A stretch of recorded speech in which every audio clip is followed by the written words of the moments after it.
राज्यभरातील शेतकऱ्यांसाठी आज दिवसभराच्या महत्त्वाच्या ठळक आणि झटपट बातम्या।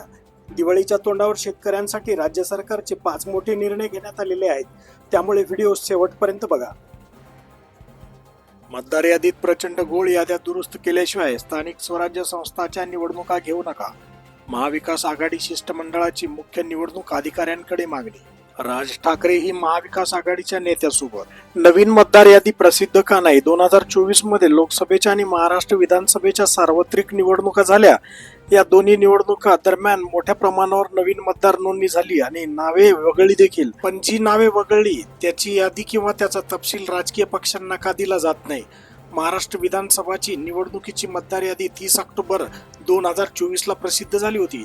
त्यानंतर ऑक्टोबर 2024 ते जुलै 2025 दरम्यान यादीत जी नावं समाविष्ट झाली होती ती नावं व नवीन यादी अजूनही प्रसिद्ध का झाली नाही?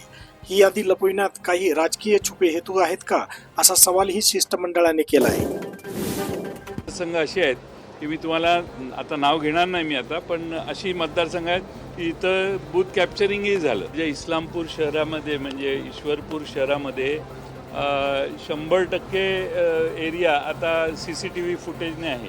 याचा अर्थ काय, त्यांची प्रायव्हसी भंग होते। उलट निवडणूक आयोगाने कशासाठी प्रत्येक केंद्रावर CCTV फुटेज लावलं? कारण तिथे गोंधळ झाला तर तो कळला पाहिजे। तेच फुटेज आम्ही मागतोय आणि ते देण्यासाठी नकार देणं म्हणजे निवडणुकीत झालेला गोंधळ लपवणे असं आहे। आणि निवडणुकीतल्या कशा पद्धतीने यांनी निवडणुका जिंकल्या याविषयी लोकांच्या मनात संभ्रम आता तयार झाला आहे। VVPAT पण लावलं पाहिजे अशी आमची मागणी होती। राज्य निवडणूक आयोगाने त्याला नकार दिलेला होता आणि त्यात त्यांनी वेगळी उत्तर द्यायची। सगळ्याची चर्चा उद्या होईल, मी त्याच्या तपशिलात जाणार नाही, पण मला वाटतं ही उद्याची बैठक होईल।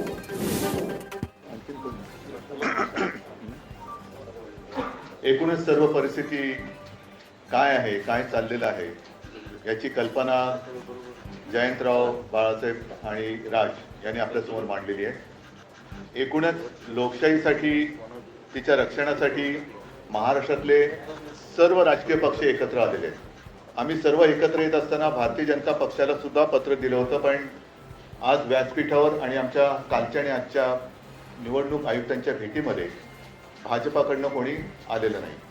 हा विषय जो आहे तो गेल्या विधानसभेपासून सगळ्यांच्या लक्षात यायला लागला। म्हणजे विधानसभा निवडणुका ज्या म्हणजे गेल्या वर्षी झाल्या 2024, त्याच्या आधी 19 ऑक्टोबरला एक महिना आधी महाविकास आघाडीकडनं निवडणूक आयोगाला एक पत्र दिलं होतं की काही भारतीय जनता पक्षाचे कार्यकर्ते ह्या मतदार यादीशी खेळतात आणि त्याच्यामध्ये काही लोक म्हणजे त्यांना हवे ते घुसवत आहेत, नको ते काढतायत।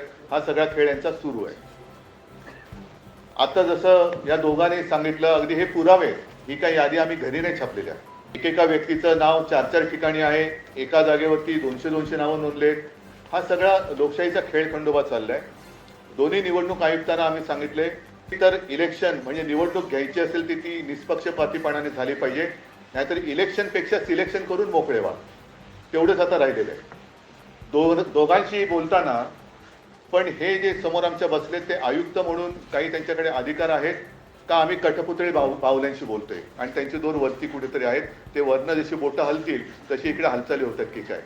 सगळे मुद्दे सांगून झालेले आहेत। याच्यामध्ये आणखीन एक मुद्दा जो आहे तो 1 जुलैचा कट ऑफ डेट, म्हणजे 1 जुलै नंतर ज्यांना 18 वर्ष झाली असतील त्यांना यावेळेला मतदानाचा अधिकारच मिळणार नाही। ही कुठली लोकशाही आहे? आणि हे सगळं बघितल्यानंतर आम्हाला असं वाटतं की ज्याप्रमाणे सर्वोच्च न्यायालयाने जसं काही पक्षांचे, काही प्राण्यांच्या केसेस या सुमोटो घेतल्या होत्या, तसंच आपल्या देशातल्या मनुष्य प्राण्यांची सुद्धा केस ही स्वतःहून त्यांनी घ्यायला पाहिजे आणि देशातली लोकशाही जगवण्यासाठी हा त्यांचा सुद्धा एक निर्णय त्याच्यामध्ये असायला पाहिजे।